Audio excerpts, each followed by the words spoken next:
नमस्कार, स्वागत छ सम्पूर्ण दर्शकहरूमा। असम इभेन्ट हबको विशेष प्रस्तुति आज हामी प्रस्तुत गर्दैछौँ। सम्भवतः असम इभेन्टको पहिलो प्रस्तुति विशेष मान्छेसँग जो नेपालको परिप्रेक्ष्यमा निकै नै परिचित र सङ्गीत क्षेत्रमा एउटा होनहार मेरुदण्ड, यस्तो व्यक्तित्वलाई आज हामीले यो कार्यक्रममा बोलाउँदैछौँ। उहाँ हुनुहुन्छ जेम्स प्रधानजी। स्वागत छ जेम्स सर यो कार्यक्रममा। धन्यवाद उत्तमजी, thank you so much, thank you for having me. कस्तो छ हजुरको लाइफ, कस्तो चलिरहेछ अमेरिकामा? सर्वप्रथम त यहाँलाई वेलकम गर्न चाहन्छौँ Silicon Valley. Welcome to Silicon Valley. Thank you. Life चलाउन खोजिरहेको छु होइन। नेपालमा अलिकति धेरै भयो होइन, करिबन 30 वर्ष कन्टिन्यू एउटै क्षेत्रमा मोनोटोनस काम गरेकोले यसो अब अमेरिकाको पनि यसो अब डलर यसो यहाँको चाहिँ अब विदेशीहरूसँग होइन, यहाँको अमेरिकनहरूसँग, यहाँ मल्टिनेसनल चाहिँ मान्छेहरू छन् यहाँ होइन, डिफ्रेन्ट कल्चर्स, डाइभर्सिफाई कन्ट्री होइन, सबैसँग यसो मिलेर यसो नयाँ किसिमको क्रिएसन हुन्छ कि अथवा उनीहरूसँग केही काम गर्ने अपर्च्युनिटी पाउँछ कि भनेर यसो हल्लिरहेको छु। हजुर, हल्लिएको होइन दाइ, हल्लिनु त हल्लिनु भएन, तर तपाईँ यस्तो ठाउँमा आइपुग्नु भएको छ कि काइन्ड अफ प्याराडाइज। यो एउटा सिलिकन भ्याली भनेको चाहिँ त यो अमेरिकाको एउटा सबैको ड्रिम पनि हुँदो रहेछ, क्यालिफोर्निया। अनि फेरि पनि वेलकम टु प्याराडाइज भन्न चाहन्छु। र यो हजुरको साङ्गीतिक यात्रा चाहिँ नेपालमा हुँदाखेरि कहिलेदेखि सुरु गर्नुभयो? कति लामो छ यो यहाँको सङ्गीत यात्रा? 1996। हजुर, भनेपछि ठ्याक्कै 30 वर्ष। 25 वर्ष मनाउनु पर्ने थियो, कोभिडले खत्तम पारिदियो। मनाउँछु भन्दै अब 50 वर्ष मनाउनु पर्ला। अब पक्कै पनि अब 50 वर्ष मनाउने बेला यो असम इभेन्ट हबमै मनाउनु पर्छ। त्यसको लागि असम इभेन्ट हबले दाइलाई के गर्नुपर्छ त्यसको लागि चाहिँ हामी रेडी छौँ। अब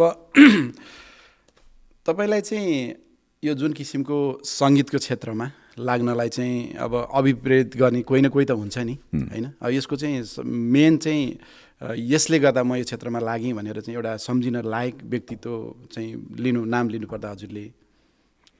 यसले गर्दा लागे भन्दाखेरि चाहिँ त्यस्तो कोही छैन यसले गर्दा लाग्यो। मलाई समयले जहाँ जहाँ लिएर गयो होइन, जस्तै अब पानी बग्यो जस्तै हावा गयो, हावा बहेको जस्तै गरेर पुर्याइदियो कि मलाई म्युजिकमा चाहिँ अचानक पुर्याइदियो मलाई।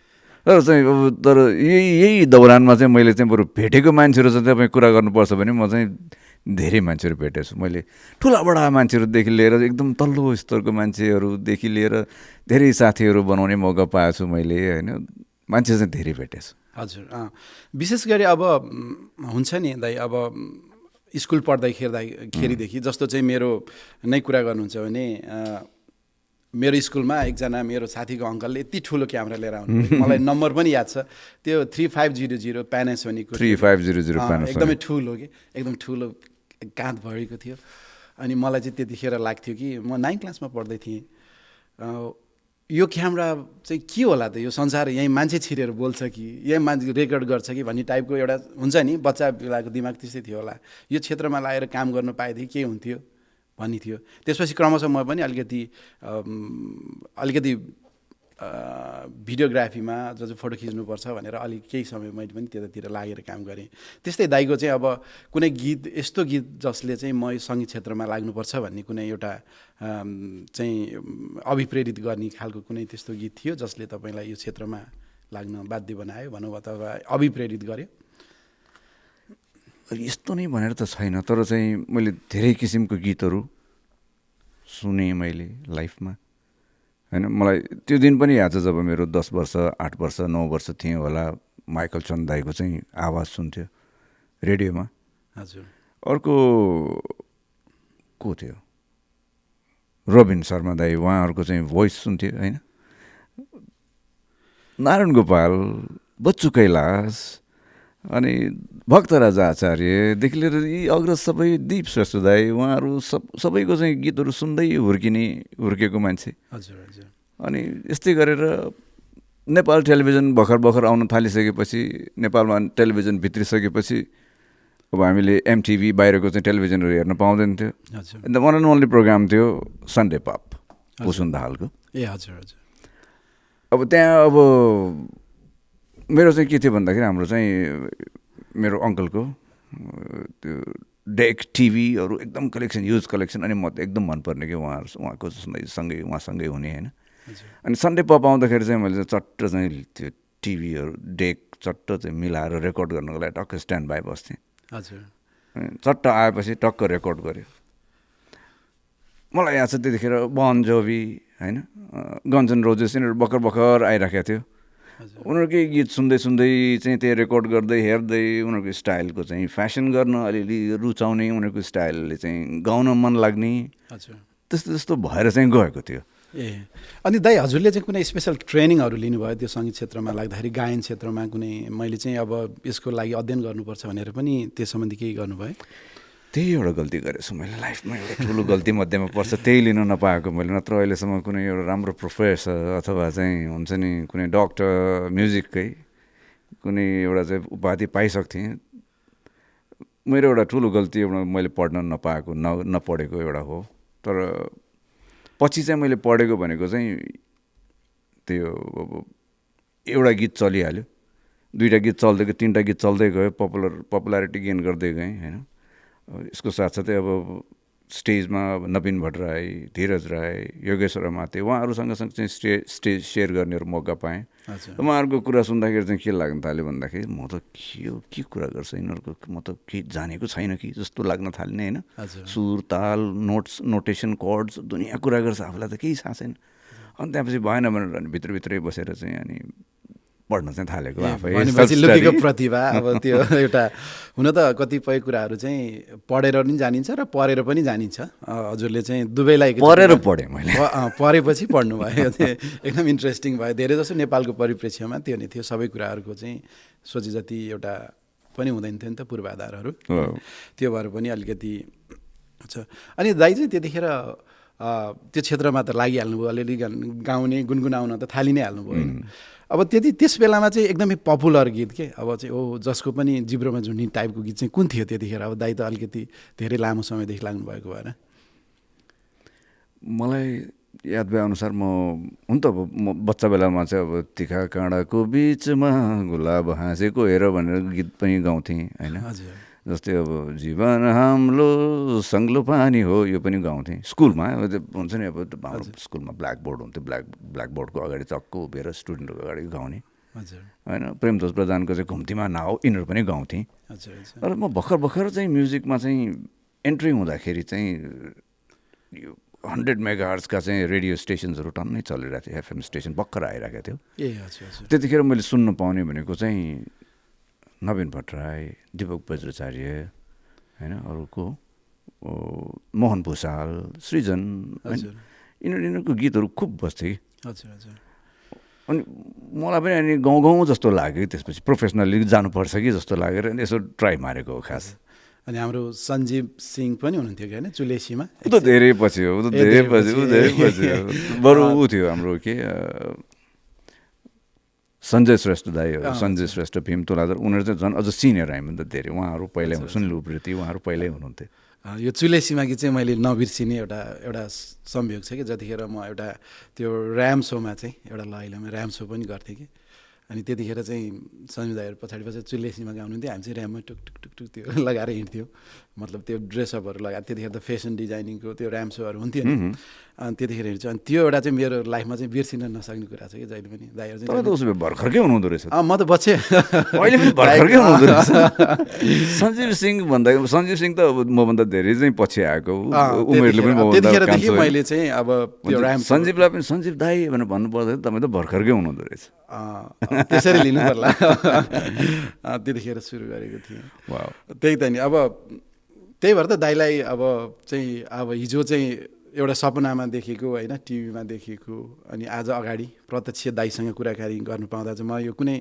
यो ड्रिम हो कि साँच्चीकै हो भने पनि जस्तो लाग्छ त्यो पनि अमेरिकामा हेर्नुहोस् त अब यो संयोग भनेको अनि यो कोभिडको बेलामा पनि हजुरहरू जस्तो न्यू दाई योगी दाई हजुरको चाहिँ जुन किसिमको त्यो छ नि त्यसले एउटा लाइभमा त्यो मान्छेहरू सबै मोनोटोनस भएर बसेको समयमा जुन किसिमको एउटा दिनुभयो नि हजुरहरूले सबैलाई रिफ्रेसमेन्ट त्यसले चाहिँ सम्भव त नसम्झने कोही पनि छैन होला त्यो एउटा चाहिँ राम्रो काम पाएको थियो हामीले होइन हजुर अब सबैजना लकडाउन भएर संसारै थप्प भएर बसिराखेको बेलामा चाहिँ अब म चाहिँ के भन्दाखेरि सधैँ काम गरेर चलेर केही न केही राख्ने मान्छे होइन। कोठामा घरमा सबै आफ्नो सामानहरू स्टुडियोमा होइन, केही पनि छैन, के गर्ने कसो गर्ने। अब ल ठिक छ अब भनेर अब दाइहरू हामी सधैँ प्रायः भेटघाट गरिराख्ने। अब फोनमै कन्फरेन्स गर्दा गर्दा यसो गरौँ न उसो गरौँ न भन्दा भन्दै गर्नु पर्यो। मोबाइल अब के भन्छ यसलाई, यो टेक्नोलोजीलाई चाहिँ युज गर्ने चाहिँ मौका चाहिँ खुब पायो त्यतिखेर। हजुर। अनि दाइ अब हजुरको साङ्गीतिक क्षेत्रमा लागिसकेपछि अब त्यो बेलामा त अब स्टेज स्टुडियोहरू पाउनु, रेकर्डिङ गर्न पाउनु पनि एउटा सपनाको कुराहरू थियो नि। अब यसमा चाहिँ हजुर कसरी सफल हुनुभयो र हजुरको सबभन्दा पहिलो चर्चित गीत चाहिँ कुन थियो त्यसमा? म चाहिँ आफूले भाग्यमा नै ठान्नुपर्छ, किन भन्दाखेरि म मेरो फिल्ड पहिलादेखि टेक्निकल फिल्ड होइन। हाम्रो फ्यामिली बिजनेस नै अब काम नै टेक्निकल कामहरू थियो। त्यही कारण टेक्निकल एकदमै आइडिया भएको कारणले गर्दाखेरि चाहिँ अब स्टुडियो जाँदाखेरि चाहिँ यो त यो रहेछ, यो त यो रहेछ भनेर भन्ने थाहा पाएँ। अनि यसो विचार गर्दाखेरि यो त मै गर्न सक्छु नि भनेर चाहिँ यसो सामानहरू कलेक्सन, जस्तै तपाईँको स्टुडियोमा सामानहरू कलेक्ट गर्नुभयो जस्तै गरेर एउटा दुईवटा तिनवटा गर्दै कलेक्सन गर्दा गर्दा आफैले नै सिक्दै चल्दै खेल्दै जान्दै गरेको म पर्छु। र मेरो पहिलो गीत भनेको भएको हुने चाहँ। त्यसमा चाहिँ लोक लयमा आधारित झ्याउरे गीत, त्यो चाहिँ मेरो पहिलो गीत, पहिलो चलेको गीत। त्यसमा चाहिँ त्यसको बिहाइन्ड द सिनको कुरा गर्नु पर्दाखेरि चाहिँ राम श्रेष्ठ, दीपक बज्राचार्य उनीहरू छन्। हजुर हजुर। तर त्यो त निकै चर्चित गीत भयो, त्यो चाहिँ सुन्न लायक पनि गीत थियो। अब त्यो बेलामा सायद त्यो काउन्टडाउनमा चाहिँ नम्बर 1मै पर्थ्यो, नम्बर 1मा थियो। धेरै अवार्ड्सहरू जितेको गीतमा पर्छ। त्यही त नि दाइ। अब अहिलेको त टेक्नोलोजीले धेरै नै मान्छेहरूलाई सजिलो बनायो। तपाईँहरू त्यतिखेर त एकदम मटेरियल पनि एकदम रियल मटेरियल होइन, त्यो भोइस पनि रियल। अहिलेको जस्तो अब अहिले त एआईको म त भाग्यमानीमा ठान्नुपर्छ हामी, किन भन्दाखेरि हामीले चाहिँ धेरै ट्रान्जिसनहरू पार गऱ्यौँ। जस्तै अब एनालग रेकर्डिङ पनि देख्यौँ, डिजिटलमा कन्भर्ट भएको भर्खर पनि देख्यौँ। र चाहिँ सबै चाहिँ चिजहरू चाहिँ हेर्न खेल्न पायौँ कि हामीले। त्यही भने अब काइन्ड अफ हामी अहिले चाहिँ अब अमेरिका भनेको संसारको एउटा ड्रिम हो, चन्द्रमा नै हो हामी नेपालबाट हेर्दै गर्नुपर्दा होइन। किन भन्दा सजिलो पनि छ। चन्द्रमा गएको ठाउँ पनि यही हो सबभन्दा पहिला। चन्द्रमा गएको ठाउँ पनि यही भएको हुनाले पक्कै पनि दाइ त साँच्चीकै 3-4 के भन्छ पुस्ता नै अनुभव गरिसक्नुभयो। टेक्नोलोजीले फड्को मारेको कि त्यो कारणले चाहिँ 3-4 पुस्ता चाहिँ त्यो देख्न पाएको कि सबै किसिमको चाहिँ टेक्नोलोजी। त्यही त नि। अब हजुरले अब सङ्गीत क्षेत्रकै कुरा गरौँ आज, त्योभन्दा पछाडि हजुरको टेक्निकल कुराहरू त धेरै छ। यसमा त यो सङ्गीतमा जो लाग्नु भएको छ उहाँहरूले मात्रै थाहा हुन्छ होला। यो अब आज मैले दर्शकवृन्दहरूलाई पनि भन्नुपर्दा उहाँ चाहिँ बाहिरभन्दा भित्र बसेर काम गर्न रमाउने मान्छे। सही हो सही। मलाई भित्र बसेर टेबलमा पर्दा पछाडि सबभन्दा चाहिँ ठुलो रोल उहाँको नै हुन्थ्यो। रमाइलो लाग्छ एकदमै। उहाँको चाहिँ जति पनि मेरो विचारमा नेपालमा हो नि सम्भवतः अलि नाम चलेका इभेन्टहरूमा पक्कै पनि उहाँको सबै होइन दाइ, सबैमै प्रायः काम गर्नुभयो होला पर्दा पछाडि। धेरै गरेको छु मैले, रियालिटी सोजहरूदेखि लिएर कन्सर्ट्स भयो होइन। अनि त्यो माथि चाहिँ अब म चाहिँ बढी चाहिँ तपाईँले भन्नु भइहाल्यो बसेर काम गर्न मन पराउँछु। जस्तै अब कम्पोजिसनहरूमा बढी म चाहिँ ध्यान दिन्छु। म आफ्नो मेरो गीतहरूभन्दा, आफूले गाएको गीतहरूभन्दा अरूले गाएका गीतहरू पपुलर छन् मेरा धेरै। त्यही हो, पछाडि बसेर काम गर्न मलाई रमाइलो लाग्छ। भनेपछि दाइले गीतको सिर्जना पनि गर्नुहुन्छ होइन? हजुर हजुर। अनि हजुरलाई याद छ जिन्दगीमा मैले चाहिँ गरेको यो गीत चाहिँ सायद मेरो लागि सबैभन्दा बढी अविस्मरणीय हुन्छ भन्ने कुनै एउटा गीत छ हजुरको गरेमध्येको? त्यो त छैन, तर चाहिँ मेरो एभ्री कम्पोजिसन, एभ्री मेरो क्रिएसन मेरो लागि लाइफकोमा एकदमै इम्पोर्टेन्ट छ। किनभने सबै मैले क्रिएट गरेको र चाहिँ मसँग रिलेटेड छ, मेरो लाइफसँग रिलेटेड छ। कलाकार भनेको अब कलाकारिता भनेको आर्ट भनेको यही हो। भनेपछि अब दाइको सिर्जनाहरू चाहिँ आफूलाई बिचमा राखेर गर्नुहुन्छ प्राय? हजुर। भनेपछि त्यसले चाहिँ भित्रदेखिको आफ्नो उहाँहरूलाई चाहिँ निकाल्न सक्छ सही कुराहरू। अब यो कुराहरू धेरै कुरा सिक्नुपर्ने छ दाइसँग। अब एउटा यो सङ्गीत यात्रा, कलाकार भनेको राष्ट्रको गहना हो होइन। कतिपय नेपालको परिप्रेक्ष्यमा अब आउने अब अहिले त नेपालमा पनि गभर्मेन्टहरू पनि अब पुरै युटर्न लिएर होइन नयाँ रेभुलेसन आएको छ होइन। अब आशा गरौँ पक्कै पनि यो हाम्रो साङ्गीत क्षेत्रमा लाग्ने कलाकारिता जुनसुकै क्षेत्रमा चाहिँ एउटा टेक्निकल लाइनमा लाग्ने सबैको चाहिँ उच्च चाहिँ मूल्याङ्कन हुन्छ होला र त्यो विषयमा पनि यो गभर्मेन्टले काम गर्छ होला पक्का सबैको मुखमा चाहिँ जेनजी भनेर झुन्डिएको छ नि त जेनजीको अर्थ निकै गहिरो छ होइन त्यसले चाहिँ अर्थ राख्छ होला र दाइहरू जस्तो मान्छेलाई राष्ट्रले चिन्छ होला भन्ने आशा गरौँ किनभने कल्पना पनि गर्न सकिँदैन अब आउने पुस्ताले दाइहरूले जस्तो चाहिँ मेहनत गरेर यो सङ्गीतलाई यतिसम्म पुर्याउन सक्छ भनेर किन भन्दा टेक्नोलोजीले सजिलो बनाइदिएको छ नि त सङ्गीत सिर्जना गर्दाखेरि शब्द पहिला आउँछ कि सङ्गीत पहिला आउँछ दाइ त्यो त अब पहिलो दोस्रो भन्ने हुँदैन त्यो जे गर्यो त्यही पहिला आउँछ जस्तै अब शब्द पहिला लेख्यो भने शब्द पहिला आयो सङ्गीत पहिला गऱ्यो भने सङ्गीत पहिला आयो म्युजिक अरेन्जमेन्ट पहिला गऱ्यो भने म्युजिक अरेन्जमेन्ट पहिला आयो अहिले त यस्तो पनि मैले यस्तोसम्म पनि गरेको छु कि पहिला भिडियो गरेर पछि चाहिँ कम्पोज गरेर पछि लेखेर अनि मिक्सिङ गरेर त्यसरी उल्टोबाट पनि भएको चाहिँ मेरो गीतहरू छन् मेरो लाइफमा त्यस्तो रेकर्ड पनि छ यो त अचम्मै भयो अभूतपूर्व कला नै भयो तर वास्तवमा भन्नुपर्दाखेरि चाहिँ अब पहिलो दोस्रो भन्दाखेरि चाहिँ मैले प्रायोरिटी दिनुपर्दाखेरि सबभन्दा पहिला चाहिँ शब्दलाई पहिला प्रायोरिटी दिन्छु भन्नुपर्दाखेरि किन भन्दाखेरि हामीले चाहिँ मेलोडी छँदैछ त्यहाँ मेलोडी त सधैँ सुनिराखेको हुन्छ आइराखेको हुन्छ गुन्जिहाल्छ तर चाहिँ हामीले चाहिँ डिटेलिङमा चाहिँ सुन्ने हो भने पहिला चाहिँ शब्द नै हो हजुर भनेपछि पहिला चाहिँ शब्द सिर्जना गर्नु पर्यो होइन सृजना जुन गरे पनि हुन्छ मैले भनेको चाहिँ प्रायोरिटी चाहिँ म चाहिँ शब्दलाई दिन्छु शब्द अगाडि हुनु जरुरी छ त्यसले अर्थ राख्छ भन्नु हजुर हजुर हजुर अनि दाइले चाहिँ अहिले यो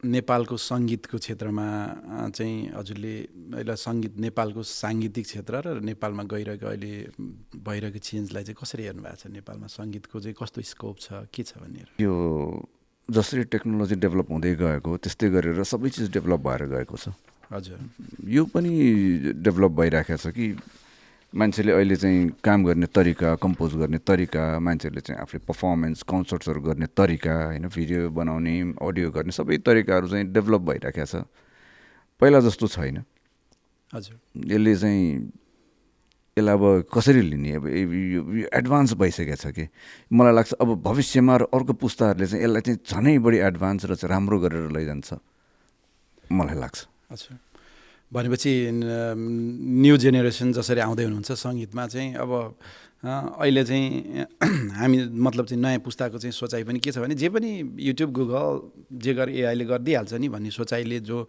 सङ्गीत क्षेत्रमा चाहिँ एक्कासी हाम फाल्न खोज्नु हुनुहुन्छ नि अब साँच्चै उहाँहरू चाहिँ त्यस्तो भइरहेछ नि होइन स्टेज पर्फर्मेन्स गर्न जाँदाखेरि रियालिटी र अहिले टेक्नोलोजी र एआई र त फरक होला यसमा चाहिँ दाइको चाहिँ सुझाव के हुन्छ अब एआईलाई के भन्ने त्यसलाई एक हिसाबले राम्रो हो अडियन्सको लागि सुन्दाखेरि अब हामी क्रिएटरहरूलाई पनि रमाइलो छ कि एआई सुन्दाखेरि वाउ यस्तो पनि हुँदो रहेछ यस्तो पनि बन्दो रहेछ सुन्दाखेरि हुन्छ नि अब गुजबम हुने खालको गीतहरू बनाइराखेको हुन्छ एआईले त्यो जुन चाहिँ मान्छेले चाहिँ बनाउनको लागि चाहिँ धेरै मेहनत गर्नुपर्छ उसले एकछिनमा गरिदिन्छ हजुर अब यसलाई कसरी लिने यसलाई अब मलाई भन्न आएन अब भन्न सकिँदैन भोलि चाहिँ अब मान्छेले चाहिँ अब खालि एआई मात्र सुन्ने अरू चाहिँ हुन्छ नि मान्छे ह्युमन फिल नै नसुन्ने त्यो पनि भएर जान सक्छ किनभने मान्छेहरूको दिमाग न हो उनीहरू अब हाइटेक सबै चिजहरू चाहिँ टेक हाइटेक चिजहरू चल्दै खेल्दै हुर्किन्छन् आउँछन् मान्छेको ह्युमन फिल मन नपर्ने भएर जान्छ कि सबै रोबोटै मनपर्ने होइन त्यही भएर जान्छ कि अब मलाई अर्को एउटा के पनि लाग्छ भन्दाखेरि यो एआईले गर्दाखेरि चाहिँ हामी चाहिँ रियल क्रिएटरहरूको चाहिँ झन् भाउ बढ्छ कि जस्तो पनि लाग्छ मलाई झन् बढी भ्याल्यु हुन्छ कि जस्तो लाग्छ त्यो चाहिँ हो एकदमै हो जस्तो अब नेपाली साङ्गीतिक क्षेत्रमा पनि अहिले चेन्ज भएको छ धेरै चेन्जेसहरू छ भनेर जुन किसिमले सबैले कुरा गर्छन् चेन्ज चाहिँ के भएको छ दाइ तपाईँलाई के लाग्छ जस्तो चाहिँ अब तपाईँहरूको पालामा त कुनै कुराको चाहिँ रेकर्डिङ गर्नु पऱ्यो भने बालाजुको औद्योगिक क्षेत्रभित्रको रेकर्डिङ एउटा चाहिँ थियो नि त्यो पनि समय थियो त्यो बेलामा चाहिँ एउटा मात्रै स्टुडियो हुने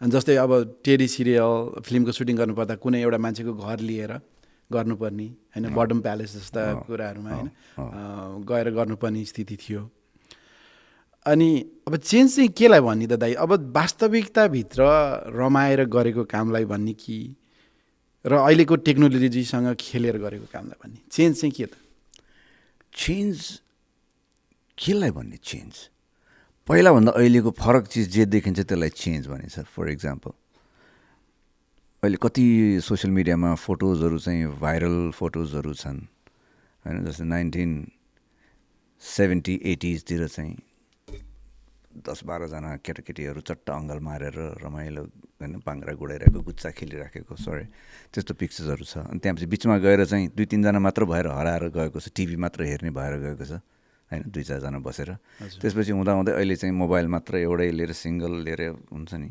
सिङ्गल लाइफ कोही पनि छैन उसको साथीभाइ न चाहिँ फ्यामिली त्यस्तो भएर गएको चेन्जेस यस्तो देखिया छ अब म्युजिकको चेन्जको मैले देखेको चाहिँ त्यो समयमा हामीले अथवा हामीभन्दा पुरानो अग्रजले छ नै हामी त अलिकति फरक भइसकेका थियौँ हामी आउँदाखेरि त त्योभन्दा अगाडिको जेनेरेसनमा जस्तो 20-25जना 50जना मान्छेहरू मिलेर चाहिँ एउटा गीत रेकर्ड गर्थे एउटा म्युजिक क्रिएसन गर्थे उनीहरूले जुन अहिले तपाईँले के देख्नुहुन्छ भन्नु त केही पनि छैन एउटा सिङ्गल मान्छेले एआई कम्प्युटरमा अथवा मोबाइलमा टाइप गरेर मलाई यो शब्द लेखिदियो मलाई यस्तो म्युजिक बनाइदियो टक्क म्युजिक यस्तो भिडियो बनाइदियो मलाई अब यसलाई युट्युबमा अथवा चाहिँ सोसियल मिडियामा अपलोड गरिदियो सिद्धि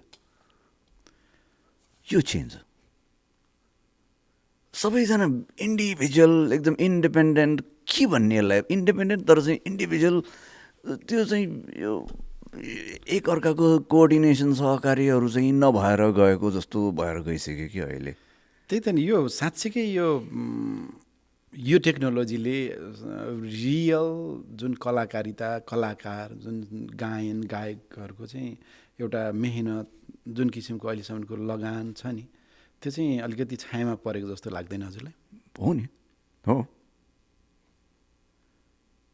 यो साँच्चीकै दुःखद कुरा छ नि दाइ एक हिसाबले सुख पनि हो अघि हामीले कुरा गरे जस्तै अब जुन रियल क्रिएटर्सहरूको चाहिँ झन् भ्यालु बढ्छ जस्तो लाग्छ भनेको त्यो सोच्दाखेरि चाहिँ खुसी लाग्छ तर वास्तवमा चाहिँ दुःख लाग्छ किनभने त्यो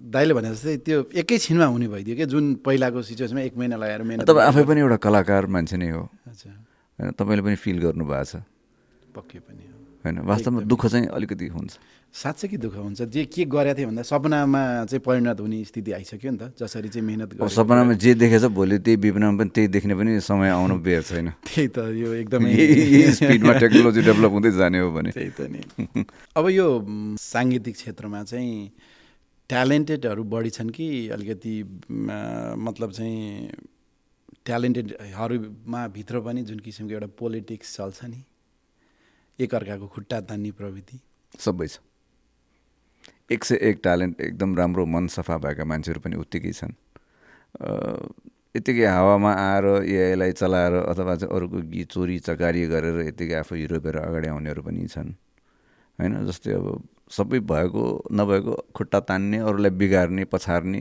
त्यो खालका मान्छेहरू पनि छन् सबै किसिमका मान्छेहरू छन् अबको नयाँ गभर्मेन्टले यसलाई चाहिँ राम्रोसँग हेरिदियो भने अलिकति स्ट्रिक्ट गरिदियो भने धेरै डेभलप राम्रो हुँदै जान्छ कि जस्तो लाग्छ मलाई आजको स्थितिमा एउटा कलाकारले आफ्नो परिवारसहित राम्रैसँग रोजीरोटी गुजारा गर्न सक्छ साङ्गीतिक क्षेत्रबाट पहिला पनि सक्थ्यो नि अहिले त झन् सक्छ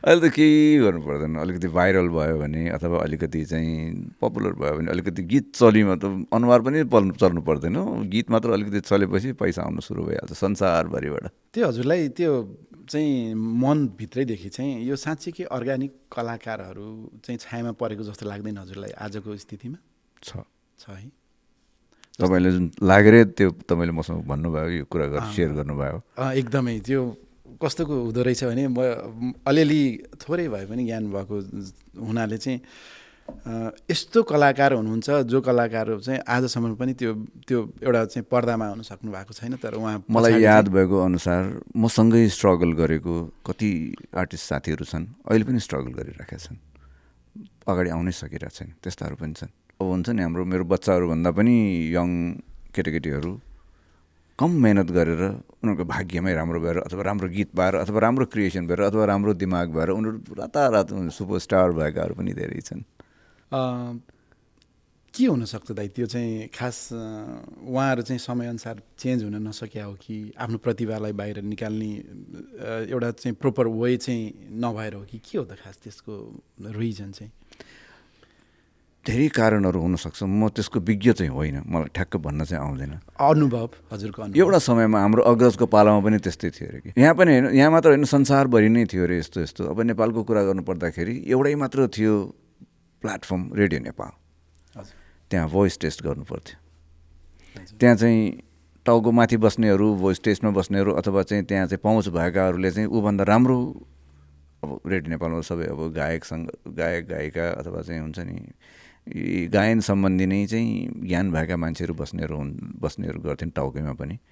र उसलाई मन नपरेको मान्छे पऱ्यो भने भोइस टेस्ट फेल गराएर पठाइदिने कि राम्रो गाए पनि हेरे मैले सुनेको। हजुर हुनसक्छ। अब त्यो कति राम्रो गीतहरू सृजनाहरू थियो अरे होइन, उनीहरूले गरेको भन्दा त्यो राम्रो भएको कारणले गर्दाखेरि यसलाई रिजेक्ट गरेर पठाइदियो भनेर पठाएको छ अरे। हुनसक्छ एउटा पोलिटिक्सको कुराहरू गरेको थियौँ नि अघि हामीले, त्यो एउटा हरेक कुरामा हुँदो रहेछ, चल्दो रहेछ। त्यो समयमा पनि त्यस्तो थियो अरे। अनि अहिले चाहिँ छ नि दाइ, त्यो गायकहरू चाहिँ सोसल मिडियामा बढी फोकस गर्छ कि म्युजिकमा? कस्तो किसिमको गायकहरू छ त? थाहा छैन।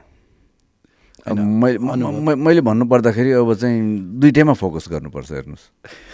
र अहिलेको नयाँहरू त अब झन् अब के भन्ने, उनीहरूसँग त हामीले सिक्नुपर्छ। उनीहरूसँग धेरै ज्ञान छन्, धेरै टेक्निक्स छन्, राम्रो गीत बनाउने होइन, कसरी पब्लिसिटी गर्ने, कसरी कन्सर्ट्सहरू गर्ने, कसरी सोसियल मिडियामा एक्टिभ हुने, उनीहरूलाई धेरै ज्ञान छ हामीलाई भन्दा।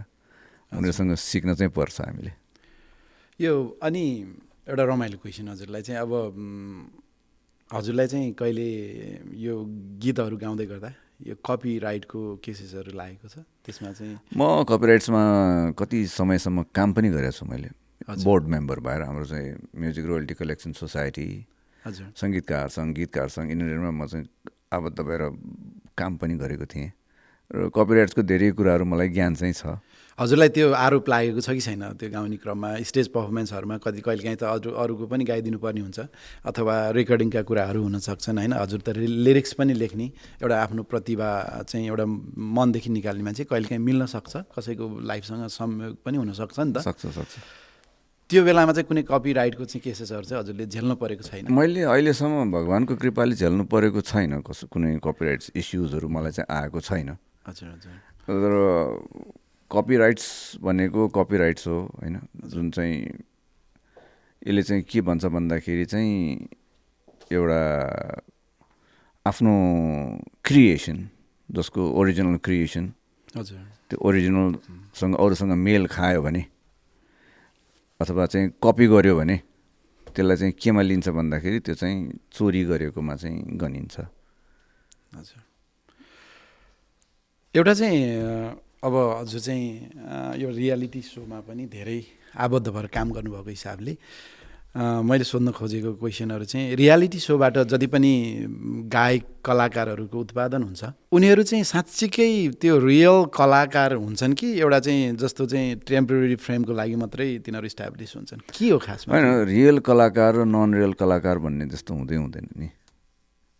किनभने नि अब उसले के भन्दाखेरि जो एउटा मान्छे आउने हो, कला होस् नहोस्, तर उसले चाहिँ कला देखाउने हो, उसको जे जति कला छ भन्नु खोजेको मतलब उसले उसको जे जति कला हो उसले देखाउन खोज्ने हो, देखाउँछन्। चाहे रियालिटी सोजमा होस्, चाहे चाहिँ अब कोठामा बसेर घर बसेर होस्, अथवा जसरी गरे पनि एउटा कला देखाउने, एउटा चाहिँ उसको क्षमता अनुसार देखाउने हो। मलाई लाग्छ रियल कलाकार र नन रियल कलाकार भन्ने हुँदैन। जसमा चाहिँ त्यो कला हुँदैन, कला त जसकोमा पनि भइ नै हाल्छ अलिअलि, केही न केही जसको चाहिँ राम्रो कला हुन्छ, सबैलाई मनपर्ने खालको कला हुन्छ, ऊ मान्छेहरू अगाडि आउँछन्। र रियालिटी सोजबाट आएका कलाकारहरू पनि धेरै छन् नि। हजुर। मैले यो प्रसङ्ग किन जोडिरहेको छु भने मैले उहाँहरू कलाकार होइन भने होइन, पक्कै पनि प्रतिस्पर्धा गरेर जितेरै आउनु भएको हुन्छ, धेरै मेहनत गर्नुभएको हुन्छ। तर आजसम्मको नेपालको रियालिटी सोको कुराहरू गर्दाखेरि जो रियालिटी सोबाट विनर भएर जानु पनि उहाँहरूको त्यति लामो हिस्ट्री बनेको जस्तो लागेको छैन कि। अब त्यो नेपालको मात्र होइन, त्यो संसारभरिकै तपाईँ हिस्ट्री हेर्नुहोस् न, त्यस्तै छ। यो खास रिजन चाहिँ के रहेछ जस्तो चाहिँ एउटा जसले चाहिँ कलाकार गायक भएर चाहिँ सुरुदेखि आफ्नो एल्बमहरू के निकालेर बन्नुहुन्छ उहाँहरू इस्टाब्लिस वेल भएर पनि पछिसम्म मलाई चाहिँ के लाग्छ भन्दाखेरि जस्तै कम्पिटिसनबाट आयो जित्यो आज उसले अवार्ड पायो उसको नाम प्रशंसा धेरै भए गीतहरू रेकर्डिङ भए कन्सर्ट्सहरू भए फेरि भोलि फेरि त्यही चाहिँ अर्को सिजन सुरु हुन्छ त्यो रियालिटी सोमा फेरि अब उसलाई ओभरटेक गर्नु ऊभन्दा राम्रो अर्को जन्मिहाल्छ फेरि अर्को रियालिटी सोमा अर्को विजेता निस्किहाल्छ त्यो विजेता निस्केपछि ऊ छायामा परिहाल्छ त्यो एभ्री टाइम नयाँ नयाँ आउने भएको कारणले गर्दाखेरि हो कि त्यस्तरी चाहिँ सस्टेन भएर बस्न नसक्ने रियालिटी सोजबाट आएको चाहिँ तर बसेकाहरू पनि छन् नभएको छैनन् अब यसको लागि चाहिँ मेरो विचारमा अलि रियालिटी सोमा जति मेहनत गर्यो त्यसको इन्टु 100 टाइम्स चाहिँ उसले चाहिँ अब उता विनर भइसकेपछि चाहिँ गर्नुपर्छ जस्तो लाग्छ फेरि यस्तो पनि छ रेकर्ड फेरि हाम्रो नेपालमा पनि संसारभरि नै अब कुरा गर्ने हो भने अब कुमार सानुको लिनु कुमार सागरको लिनु होइन ऊ पनि रियालिटी सोबाट आउट भएको अर्को प्रवेशा अधिकारी लिनुहोस् दिव्य सुब्बा लिनुहोस् मैले याद भएको अरू धेरै छन् यस्तोहरू होइन धर्मेन्द्र सेवान पनि हो रियालिटी सोमा चाहिँ आउट भएको हो टप 10बाट चाहिँ कति टप कतिमा गएर होइन पछि गएर उसको राम्रो भएको छ त्यस्तो धेरै कलाकारहरू छन् आउट भएर पनि मेहनत गरेर राम्रो भएको र यस्तो पनि छन् चाहिँ अब टपबाट पनि उसले चाहिँ मेहनत गरेर राम्रो भएको पनि छन् हजुरले त्यो कुमार सागरको कुरा गर्नुभयो उहाँको चाहिँ मलाई त लाग्छ नेपालको एउटा गायन क्षेत्रमा चाहिँ उहाँ चाहिँ एउटा छुट्टै किसिमको छुट्टै टेक्सचर भएको चाहिँ अर्ग्यानिक कलाकार हो नि होइन उसले जाने कि मैले चाहिँ यो प्लेटफर्म होइन मेरो आफ्नै खालको प्लेटफर्म मैले आफैले क्रिएट गर्नुपर्छ भनेर ऊ आफैले क्रिएट गरेको उहाँको त्यो एउटा इनोसेन्ट होइन हरेक कुराले मान्छेलाई माथि लग्नको लागि चाहिँ मद्दत गर्दो रहेछ कि सायद जोसुकैले पनि उहाँको पर्फर्मेन्स हेऱ्यो भने मन नपराउने कोही पनि छैन कुरा गर्यो भने त झन् यति नजिक भइदिन्छ होइन मान्छेहरू उहाँको त्यो गड गिफ्टेड पनि हुनुपर्छ होइन उहाँले त्यसलाई सम्हालेर राख्नु भने उहाँ चाहिँ अझै पनि लाग्छ होइन उहाँको चाहिँ जुन किसिमको प्रतिभा छ र अर्को एउटा भाग्यमा लेखे पनि हुनुपर्दो रहेछ त्यो पनि होला त्यसलाई पोजिटिभ नै एउटा लक एउटा पनि हुनु जरुरी छ मानिसमा हुनु पर्दो रहेछ सम्भवतः त्यो उहाँ चाहिँ त्यो रियालिटी सोमा आउँदाखेरि न्यु दाइले नै होला होइन त्यो न्यु दाइ अरू कोही अरू कुनैमा थियो भोइसमा कहीँ जाँदाखेरि चाहिँ अलिकति मेहनत गरेर अर्कोचोटिलाई प्रयास गर्नुहोस् भनेर गएको मान्छे पछि चाहिँ उहाँ नै गेस्ट भएर त्यही कार्यक्रममा आउनुभएको थियो जस्तो लाग्छ अब एउटा समय हजुरले भने जस्तै भाग्य अनि मेहनत पनि हो सबभन्दा म चाहिँ मेहनतमा विश्वास गर्छु अलिकति अब तपाईँ हामीकै कुरा गरौँ न हामी त साँच्चीकै डिफ्रेन्ट वर्ल्डबाट आएको मान्छे हो नि त अहिले हामी सिलिगन भ्यालीको एउटा जुन हबमा बसेको छ संसारको सबैभन्दा महँगो ठाउँ छ अनेस्टली होइन र सबैको ड्रिम पनि हो भनेर हामीले भन्दै गर्दा नेपालको एउटा कन्दरामा खेतीपाती गरेर मेहनत गरेर होइन हाम्रो यहाँको ल्याङ्ग्वेज भनेको थर्ड ल्याङ्ग्वेज हो सम्भवतः 4 कक्षाबाट एबिसिडी पढेर सुरु गरेको अवस्थामा आज यिनीहरूसँग हामी ट्याकल गरेर बसेको छौँ होइन आई टु आई कन्ट्याक्ट गरेर काम गरेर बसेको छौँ भनेपछि यो किसिमले त भाग्यमा नि लाग्दैन दाइ हजुरलाई हो नि साँच्चीकै हो आज पनि हामी सानले नै हिँडेको छौँ जस्तो लाग्छ यहाँ आएर पनि एउटा मतलब त्यस्तो घमण्डले भनेको होइन जस अब खाना लाउन बस्न पुगेकै छ भन्ने टाइपले काम पनि एउटा पाएकै छ सही हो भने जस्तो लाग्दा अहिले गर्व लाग्छ जस्तो लाग्छ मलाई हुन त दुःखका साथ अर्को पाटो चाहिँ अब नेपालको परिवेशमा सबै कुरा त्यही थियो भने यहाँसम्म यति दुःख गरेर आउनु पनि पर्दैन थियो होला तर सुखको पाटो एउटा अरू कुरा गर्नु पर्दाखेरि यही अमेरिकाका चाहिँ धनी धनाढ्यहरू एकदमै सम्पन्न भएका मानिसहरू नेपालमा एउटा कुनामा गएर मोबाइल नचल्ने ठाउँमा गएर कति रमाएर बस्छन् उनीहरूले कति ज्ञान लिएर जान्छन् कति उनले मेडिटेसन कति पिसफुल उनीहरूले चाहिँ कस्तो राम्रो इन्जोय गरेर जान्छन् हो त्यो चाहिँ यस्तो पनि छ हजुर अब यो नेपालमा के अरे अमेरिकामा पनि हजुरको यहाँ पनि एउटा समुदाय छ जसले अहिलेको नयाँ टेक्नोलोजी केही पनि चलाउँदैन हो उनीहरूले स्टिल अहिले पनि त्यो हामीले पहिला चाहिँ त्यो बाल्छौँ नि मट्टितेल केरोसिनबाट बालेर उनीहरूले फोन युज गर्दैन अनि उनीहरूले बाहिरी कुराहरू केही पनि युज गर्दैन बत्ती बाल्दैन यो नयाँ टेक्नोलोजीको हामीले जुन बालिरहेको छौँ केही पनि युज गर्दैन एउटा छ समुदाय अनि उनीहरू चाहिँ एउटा उनीहरूको छुट्टै आइडेन्टिटी छ रियल खाना बनाउँछ अर्ग्यानिक खाना उनीहरूको मार्केट छुट्टै हुन्छ म पुगेर आएको छु त्यो ठाउँमा, त्यो गाउँमै पुगेर आएको छु म भिजिट गर्न। म चाहिँ ओहायोबाट ड्राइभ थ्रु गएको थिएँ, 2-3 घन्टा ड्राइभ गरेर गएको थिएँ। ठ्याक्कै मैले अनि मान्छेहरू भेट्नुभयो तपाईँले? देखेँ, भेटेँ। फ्रेन्डली त मतलब अब हामीहरूको त अलिकति फरक पनि छ, हामी थर्ड कन्ट्रीबाट आएको मान्छेहरू त अब बोल्यो भने त बोलिहाल्छ पक्कै पनि होइन। त्यो उनीहरूले एउटा प्लेस पनि बनाएको थियो। अनि हजुरको बैलगाडा हुन्छ नि नेपालमा, त्यो चल्छ, घोडा एउटा हुन्छ डुक डुक डुक डुक त्यो चढ्छ होइन। साह्रै मलाई चाहिँ त्यहाँ पुगेपछि म एकदमै आनन्द आयो कि छुट्टै, म अमेरिकाको नि यो संसारमा छु भने जस्तो चाहिँ मैले पनि फिल गरेको थिएँ। उनीहरूले त्यो टुरिस्टहरूको लागि पनि एउटा छुट्टै प्लेस बनाइदिएको छ, के हो हाम्रो आइडेन्टिटी हेर भनेर देखाउनको लागि। म एकचोटि अस्ट्रेलियाको एउटा कुनै ठाउँमा गइरहेको थिएँ। हजुर, मलाई लाग्छ ताजमेनिया जाँदाखेरिको बिचमा जस्तो लाग्छ कतै, त्यो पुरा त्यो खेती गर्ने ठाउँ जङ्गल, त्यहाँ चाहिँ गाडी पनि एकदमै कम गुड्ने होइन, त्यहाँको घरहरू पनि कति माइल्सपछि एउटा दुईवटा देख्ने। त्यस्तो ठाउँमा चाहिँ सरर गइराखेको थियो। सायद मसँग सञ्जीव सिंह र नवीन भट्टराई पनि मसँगै थियो जस्तो लाग्छ, हामी एउटा टुरमा जाँदाखेरि 2010, 11, 12तिर। अनि एक ठाउँमा रोकेको थियो हामी, यसो त्यो ढाड सिधा गर्न, स्ट्रेचिङ गर्नको लागि। त्यहाँका 2-3जना मान्छेहरू आएर यति खुसी भएर गफ गर्न आएको कि उनीहरूकोमा मान्छे नै कहिले आउँदैन अरे, त्यही भएर मान्छे आएकोले यसो भेट्न गफ गर्न आएको अरे।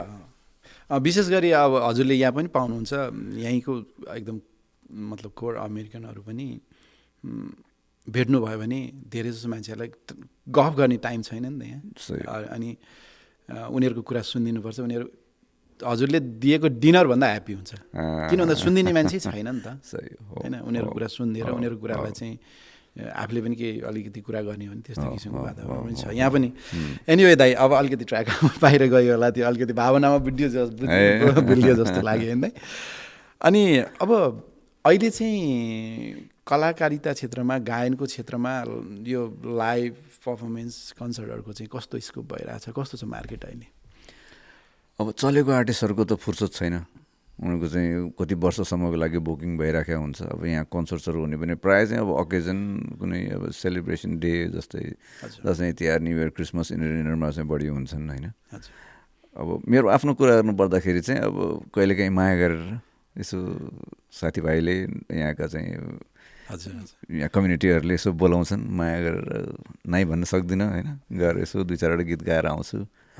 र चाहिँ कन्सर्टकै कुरा गर्नुपर्दाखेरि चाहिँ वास्तवमा नेपाली इन्डस्ट्रीको कन्सर्ट्सहरू धेरै राम्रो भइरहेको छ अहिले। जस्तै रिसेन्टली अस्ति नवीनको पनि धेरै राम्रो भयो होइन, नेपाली 1974 यिनीहरू सबैको चाहिँ राम्रो भएको छ। कन्सर्टको तरिका अब इन्टरनेसनल स्ट्यान्डर्डको भइसकेको छ, राम्रो रेभिन्यू जेनेरेसन भइरहेको छ। हजुरले जोड्न खोज्नु भएको चाहिँ इन्टरनेसनल लेभलमा जस्तो लाग्यो। जस्तो अमेरिकाको केसमा पनि अस्ति नवीन के भट्टराई आएर चाहिँ राम्रो पर्फर्मेन्स गर्नुभयो। अब आउँदै हुनुहुन्छ रिसेन्टली होइन। अब कोही एउटा सुनिरहेको छु मैले, एउटा कुनै इभेन्ट हुँदैछ बर्कलीमा, त्यहाँ पनि कोही सिङ्गर आउँदै हुनुहुन्छ होला। कलाकारहरूले अब युट्युबबाट चाहिँ अलिक बढी जान थाले जस्तो लाग्छ। कमाइको हिसाबले चाहिँ लाइभ पर्फर्मेन्सबाट राम्रो कमाइ हो कि युट्युबबाट? लाइभ पर्फर्मेन्स अर्कै हो, युट्युब अलग्गै हो। युट्युब भनेको यस्तो भयो कि त्यो प्लेटफर्म जुन चाहिँ मान्छेले अब हेर्ने, सधैँ हेर्ने अथवा सुन्ने होइन, त्यो एउटा रेडियो भने जस्तै भइसक्यो। त्यहाँबाट चाहिँ अब मान्छेले सुन्छन्, त्यहाँबाट चाहिँ पपुलर पनि हुन्छन् होइन, त्यहाँबाट सेयरिङ हुन्छ, त्यहाँबाट रेभिन्यू जेनेरेसन हुन्छ। र कन्सर्ट भनेको अर्कै हो। कन्सर्ट भनेको चाहिँ अब लाइभ भर्जन, जुन चाहिँ दर्शकहरू चाहिँ सँग चाहिँ आँखा जुदाएर चाहिँ आफूले चाहिँ प्रेजेन्ट गर्ने आफ्नो गीतहरू, उनीहरूसँग चाहिँ इन्टरेक्ट गर्ने होइन, त्यो एउटा चाहिँ माध्यम हो कन्सर्ट भनेको, अर्कै हो। भनेपछि दाइ चाहिँ अलिकति कन्सर्टमै रमाउने पनि रमाउँछु म। कन्सर्ट रियल म्युजिक आउँछ होइन, त्यहाँबाट लाइभ पर्फर्मेन्स चाहिँ पक्कै पनि त्यसले चाहिँ छुट्टै ठाउँमा पुऱ्याउँछ होला। हजुरको कुनै एउटा चाहिँ त्यस्तो चाहिँ सम्झना छ जुन कन्सर्ट गर्दा चाहिँ साँच्चीकै यो चाहिँ गजबकै भयो, मैले यो सम्झनै पर्छ भने जस्तो? त्यस्तो धेरै कन्सर्टहरू छन् मैले गरेको। जस्तै काठमाडौँमै पनि धेरै वरिपरि, नेपालमा पनि धेरै ठाउँमा गरेको छु कन्सर्टहरू, जुन चाहिँ धेरै हजारौँ हजार 10,000 मान्छेहरूको बिचमा। र अहिलेसम्मको इन्टरनेसनल चाहिँ कन्सर्टमा अहिलेसम्म चाहिँ मलाई रमाइलो लागेको भनेको चाहिँ रोयल अल्बर्ट हल। हजुर, त्यो एउटा हल त्यस्तो रहेछ कि त्यहाँ मैले पर्फर्म गरेर आइसकेपछि मात्र थाहा पाएँ कि त्यो सोच्ने पनि मैले कहिले मौका पाएको थिएन। My bad. मान्छेहरू कुनै पनि संसारका कलाकारहरूको चाहिँ एउटा ड्रिम हुन्छ अरे, एकचोटि म चाहिँ रोयल अल्बर्ट हलमा पर्फर्म गर्छु भन्ने। संसारभरिको सबै ठुल्ठुला आर्टिस्टहरूको एउटा चाहिँ ड्रिम हुन्छ अरे। तर हजुरले गरेर आउँदा पनि थाहा पाउनु भएन? मैले गरेर आइसकेपछि थाहा पाएँ। मैले यसो युट्युबहरूमा यसो हेर्दाखेरि त त्यहाँ त एरिक क्ल्याप्टन संसारभरको सबैले गरेछ त्यहाँ पर्फर्म। वाह, म त्यस्तो भाग्यमानी मान्छेमा पर्छु म। दाइ त साँच्चै नै हो रहेछ, पछि रियलाइज गर्नुभयो यस्तो कुराहरूलाई चाहिँ यो मानस पटलबाट चाहिँ कहिले पनि बगाउनु मिल्दैन होला दाइ, किनभने यो सायद जिन्दगी कमाइ नै त्यही हो जस्तो लाग्छ मलाई त। सही हो, पैसा मात्र सबै चिज होइन कमाइ भनेको। पैसा त त्यो एउटा चाहिँ आफ्नो त्यस्तो किसिमको कमाइसकेपछि पैसा त पछि लागेर आफै आउँछ होला सायद। आउँछ पनि नआउनु पनि सक्छ, अथवा यताउता पैसा जान पनि सक्छ। खुट्टा तान्नेहरू तपाईँले भने जस्तो धेरै पनि हुन्छन् होइन। त्यसको अलावा चाहिँ दाइ एमसी पनि निकै राम्रो गर्नुहुन्छ। त्यस्तो त छैन। तिम्रो सबभन्दा कमजोरी भनेको एमसी यताउता गर्ने मात्रै। होइन, तपाईँले मलाई लेखेर दिनुभयो भने म राम्रो बोल्न सक्छु होइन। मेरो गीतहरूभन्दा मेरो एडभर्टाइजमेन्ट्सहरू बढी बच्छ र चाहिँ मेरो एडभर्टाइजमेन्टहरूभन्दा पनि अझ बढी चाहिँ मेरो भोइस अफ आर्टिस्टको रूपमा चाहिँ मलाई चाहिँ धेरैले चिन्छन्। हजुर होइन, राम्रो ब्रान्डहरूले जस्तै युनिलिभर, कोक, स्यामसङ होइन, जस्तो एनसेल, यिनीहरूसँग चाहिँ एन्डोर्समा मैले चाहिँ धेरै काम गरिराखेको छु। हजुर, मेरो भोइस चाहिँ उनीहरूको लागि चाहिँ बिक्स भनौँ न। अनि दाइले चाहिँ कहिलेकाहीँ म्युजिक गर्दा दिक्कै एकदम फ्रस्ट्रेसन भएर यो छोडिदिन्छु म, अब नाम पनि लिन्न भन्ने स्थिति आएको छैन? धेरैचोटि आएछ भनेर के गर्नु। म्युजिकमा लागेपछि यस्तै एडिक्सन छ नि, यो रक्सीको भन्दा चाहिँ बढी चाहिँ नराम्रो एडिक्सन रहेछ म्युजिक भनेको चिज। छोडेर सबै अब गर्दैन भनेर गएपछि पछि भनेपछि बेलुका सुत्दिनँ भोलि उठेपछि अब दिमागको रौँ रगत कुना काप्छ, शरीरभरि नै खेलिराखेको हुन्छ। म्युजिक नै बजिरहेको हुन्छ, लेखिएर गीतहरू गाइरहेको हुन्छ, बजिरहेको हुन्छ, गुनगुनाइरहेको हुन्छ, नसकिने रहेछ है। त्यही त नि दाइ, आज दाइसँग एकदमै मिठो रमाइलो कुराकानी भइरहेछ। अब कार्यक्रमको हामी करिब अन्तिममा आएछौँ र अब हामी अर्को सेगमेन्टमा लाग्दैछौँ। यो चाहिँ एउटा फनी ऱ्यापिड फायर सेगमेन्ट हो। यो चाहिँ रमाइलो क्वेसन सोध्नेछु र दाइले चाहिँ रमाइलो नै एन्सर दिनुहुनेछ भन्ने मैले आशा लागेको छु। तपाईँले रमाइलो क्वेसन गर्नुभयो भने चाहिँ म चाहिँ म ट्राई गर्छु। म रमाइलो पक्कै पनि इन्ट्रेस्टिङ हुनेछ, किनभने यो ऱ्यापिड फायर अलिक छिटो पनि दिनुपर्ने हुन्छ। हजुरले यसमा पनि ध्यान दिनु होला। सुरु गरौँ दाइ? हजुर। ओके दाइ, चाहिँ एक दिनको लागि अरू कुनैको गायक बन्न पायो भने कुन चाहिँ गायक बन्न चाहनुहुन्छ? ओहो, संसारमा सबभन्दा ठुलो गायकको, सबभन्दा राम्रो गायकको। ओहो, कस्तो गाह्रो क्वेसन, ऱ्यापिड फायर र यस्तो तपाईँले गाह्रो क्वेसन गर्नुहुन्छ। त्यही भएन नि भने नारायण गोपाल। ओके, स्टेजमा कहिले पनि लिरिक्स बिर्सिएको अनुभव छ? धेरैचोटि नि। के गर्नुहुन्छ त्यस्तो बेलामा? अब त्यो रिपिट जब ला गर्दैन, गुनगुनाइदिने, अनि बोल्दैन ए हेलो सन्चै हुनुहुन्छ गर्ने। अनि कोही मान्छेसँग तपाईँले पहिला देखे जस्तो लागेछ, पहिला हामी कहाँ भेटेको रे भनेर गफ गर्ने, भनेपछि त्यसलाई मिलाउने, कभर गर्ने। ओके, अनि तपाईँको लाइफमा सबैभन्दा बढी गुनगुनाउने गीत? धेरै छन्। एउटा चाहिँ जहिले पनि कहाँ याद हुन्छ भने दिनमा 15-20वटा गुन्जिराखेको हुन्छ, कहाँ एउटा याद हुनु भन्नुहोस् त। जतिखेर नि ट्याक्क आउने दिमागमा चाहिँ छैन, त्यस्तै नै भनेर छैन। सबै गुन्जिन्छ मेरो सबै गीतहरू, छैन यो नै भनेर पर्टिकुलर छैन। अनि दाइ चाहिँ अब फ्यानहरूले त तपाईँलाई चाहिँ कहिले एउटा कुनै अनौठो चाहिँ रिक्वेस्ट गरेको अनुभव चाहिँ छैन? छ नि त, छ तर बिर्सेँ, के गरेको थिएँ बिर्सेँ मैले। लाइक इन्सिडेन्ट त्यस्तो कुनै छ? छैन? छन् त, छ, धेरै किसिमको छ, तर अनौठो खालको चाहिँ अहिलेसम्म कसैले नगरेको नदिएको चाहिँ अथवा त्यस्तो चाहिँ छैन। ए ओके, दाइले चाहिँ क्याराओके अथवा ट्र्याकमा गाउनु पर्दा चाहिँ गाउने गीत कुन हो त नेपाली? मेरो आफ्नो गीत के हो? जुनसुकै पनि तपाईँले चाहिँ ठ्याक्क गाइदियो भन्ने बित्तिकै ठ्याक्कै गाउनु? जे पनि गाइदिनुहोस् तपाईँ, अहिले भन्नु त्यही गाए ल, भन्नुहोस् त एउटा।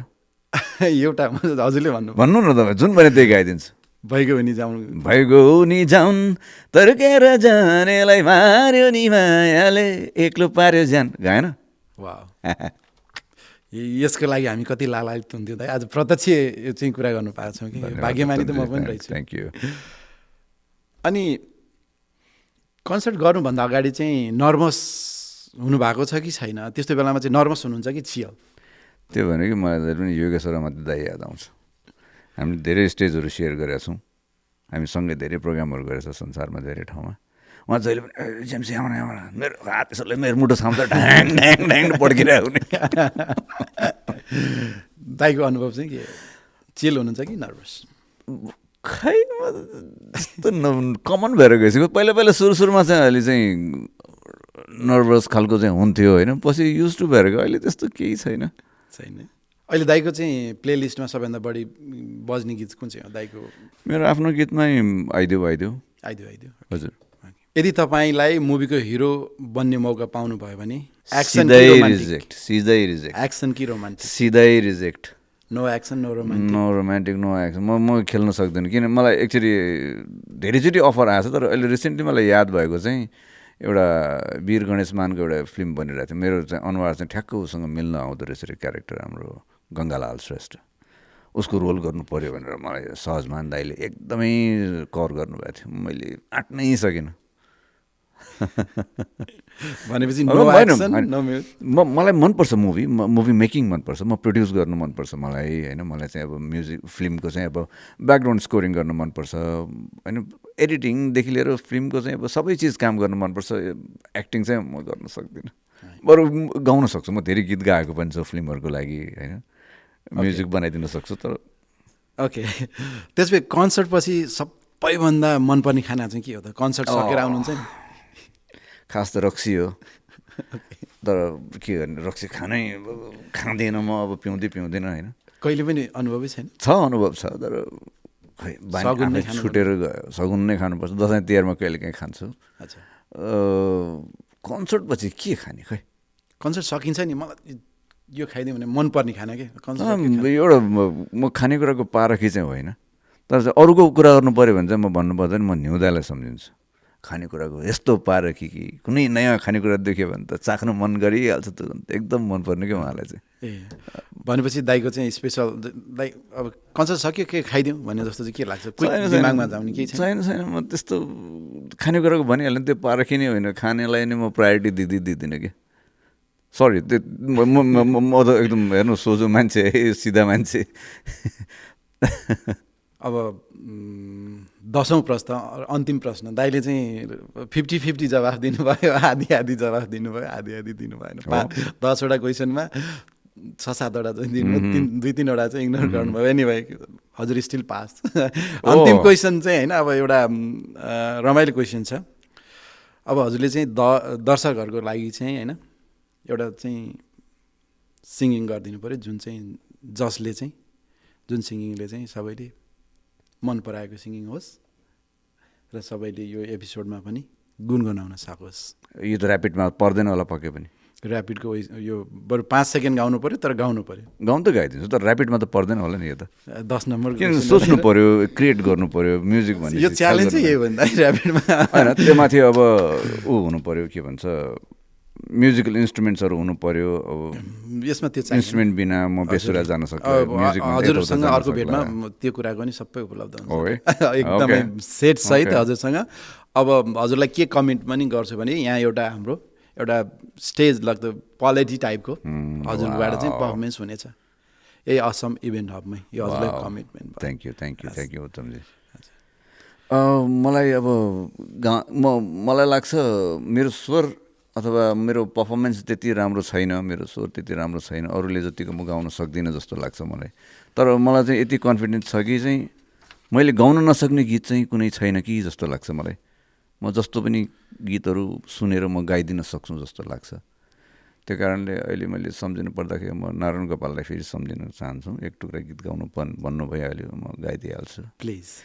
मेरा यी हातहरूले कहीँ घात गर्न सक्छ, तिमी भन्दा तिम्रो यौवन अति मन पराइदिन्छ।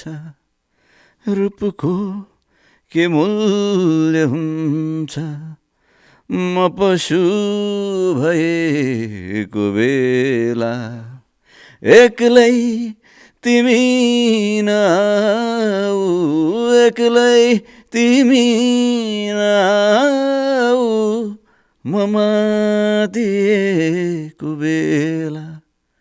गोपाल एन्जनको शब्द सङ्गीत, नारायण गोपालको स्वर। वाउ, यो साँच्चीकै सम्भवतः मन नपर्ने कोही पनि हुनुहुन्न होला, यति मन छुने यो गीत छ, तर दाइले पनि यति मन छुने तरिकाले गाइदिनु भएको। दाइको छुट्टै किसिमको टेक्स्चर, छुट्टै परिचय छ कि गायनमा। यो गीतलाई अझ राम्रो गाउने चाहिँ न्यु दाइले कस्तो राम्रो गाउनुहुन्छ, योगी दाइले कस्तो राम्रो, दिप दाइले अझ ओहो। मैले याद गरेको छु, रिन्जुन योन्जुन आन्टीलाई अगाडि राखेर योगी दाइ हामी सबैजना बसेर दिप दाइको पर्फर्मेन्स हेरेको क्या, उहाँले यो गीत गाउनुभएको। मेरो आँसु आएर यस्तो यस्तो पुसेर बसिराखेको थिएँ। योगी दाइ साइडमा आउनु हाँस उठ्ने कुरा कि फेरि के गरे हेर न, मेरो पनि आँसु आएर आँसु पुसेर बसिरहेको थियो क्या। हामी एउटा गुज बम्स भएर खुसीको आँसु त्यो मतलब चाहिँ फिलिङ्समा होइन, त्यो एउटा चाहिँ भावनामा, मतलब सङ्गीतको आफ्नै भाषा हुन्छ होइन, त्यसमा चाहिँ अब सबै त्यो भाग्यमानी हुँदैन जो चाहिँ त्यो भित्र छिर्न सक्छ, त्यस्तो लाग्छ। हजुर दाइ, अब हजुरले आज दिनुभएको समयको लागि धेरै धेरै धन्यवाद। असम इभेन्ट हबमा आएर चाहिँ एउटा जुन किसिमको एउटा असम इभेन्टलाई चाहिँ पहिलो कार्यक्रममा पहिलो पर्फर्मेन्स र सुरुवात गरेर एउटा चाहिँ अमेरिकामा र स्पेसल बे एरियामा जुन किसिमको एउटा हजुरले असम इभेन्टको चाहिँ परिचय दिनलाई सहयोग गरिदिनु भयो। हजुरको समय र यहाँले दिनुभएको साथ सहयोगको लागि अन्तरात्मादेखि नै धेरै धेरै धन्यवाद दिन चाहन्छु। थ्याङ्क यू तम्जी, तपाईँको यस्तो ब्युटिफुल स्टुडियो, राम्रो स्टुडियो, तपाईँहरूको उत्तर प्रगतिको कामना गर्छु। योभन्दा धेरै राम्रो कार्यक्रमहरू इभेन्ट्सहरू गर्दै जान सकोस्। मलाई सम्झिनु भएकोमा धेरै धेरै धन्यवाद, खुसी लाग्यो एकदमै हृदयदेखि। हजुर दाइ, अब यो दौरानमा चाहिँ हजुरले अब जस्तो मैले सोध्न बिर्सेका र हजुरले मैले यो चाहिँ कुरा भन्नुपर्ने थियो भन्ने कुराहरू केही छ त हजुरको मनमा? छ, प्लिज। जसले सब्सक्राइब गर्नुभएको छैन त्यसले सब्सक्राइब गर्नुहोस् होइन, hit the like button, share गरिदिनुहोस् हाम्रो कार्यक्रम। र चाहिँ यहाँबाट चाहिँ सबैजना आएर मेरो च्यानलमा सोसियल मिडियामा आएर यसो जम्प गरेर मलाई पनि माया देखाउनु होला, फ्री पब्लिसिटी हो नि होइन? एकदमै प्लिज हजुरले खुले होइन, मौका पनि यसो आएर यसो घुम्न आउनु होला, मेरो च्यानलतिर पनि यसो गीतहरू भिडियोहरू हेर्नु होला, सुन्नु होला, रमाइलो हुन्छ। तपाईँहरूको चाहिँ बढी माया पाउने आश गरेको छु। थ्याङ्क यू दाइ। हजुरको च्यानलको नाम त भन्नै बिर्सिनु भयो। जेम्स प्रधान, JEMS लेख्छु म, JamesPradhan.com पनि छ, Facebook/जेम्स प्रधान, YouTube/जेम्स प्रधान, सबै मिडियामा जानुहोस् होइन, युट्युब, टिकटक, अरू के छ सबैमा JEMS प्रधान राखेको छु मैले। हजुर, अब यो अनलाइनबाट हेर्ने दर्शकहरूको लागि यो कुरा भयो र पक्कै पनि यहाँहरूले फिजिकली भेट्न चाहनुहुन्छ भने असम इभेन्टमा कन्ट्याक्ट गर्दा पनि हुन्छ। हुन्छ। दाइ चाहिँ यही पेरिफेरीमा पनि हुनुहुन्छ र केही समय म यही पेरिफेरीमा बस्नुहुन्छ र पक्कै पनि दाइसँग हाम्रो सहकार्य भएर ठुलो योजनामा जाने हामी योजनामा पनि छौँ। अब देशको गहना राष्ट्रिय कलाकार जसले चाहिँ 20औं-30औं वर्षदेखि गायन क्षेत्र सङ्गीत क्षेत्रमा लगाउनु भएको जुन किसिमको योगदान छ, त्यसबाट हामीले कमसेकम 1% मात्रै चोरेर यो क्षेत्रमा लगाउन सक्यो भने पनि हाम्रो लागि 100% हुन्छ। चोर्नु त कुरै गर्नु पाइँदैन, कपिराइट्सको इस्यु अघि त्यत्रो चोर्ने भनेको मतलब मेहनतको कसरी जान सकिन्छ भने दाइले 1% मात्रै पनि योगदानको बारेमा चाहिँ हामीले यसो फलो मात्रै गर्न सक्यो भने पनि 100% म पोजिटिभली तपाईँलाई म सपोर्ट गर्छु। पक्कै पनि हामी आगामी दिनमा सँगै सहकार्य गर्ने बाचासहित आजको कार्यक्रम के कस्तो लाग्छ यहाँहरूले पक्कै पनि लाइक, सब्सक्राइब अनि त्यसपछि कमेन्ट गरिदिनु होला र आगामी कार्यक्रमको लागि नयाँ कलाकार, नयाँ व्यक्तित्व, नयाँ समाजको लागि चाहिने एउटा प्रतिष्ठित व्यक्तित्वहरू लिएर हामी समय सन्दर्भमा आउनेछौँ। यहाँ यतिन्जेलसम्म यहाँहरूको जुन किसिमको धैर्यता सहित आजको कार्यक्रम हेरिदिनु भयो, यहाँहरूलाई धेरै धेरै धन्यवाद। नमस्कार।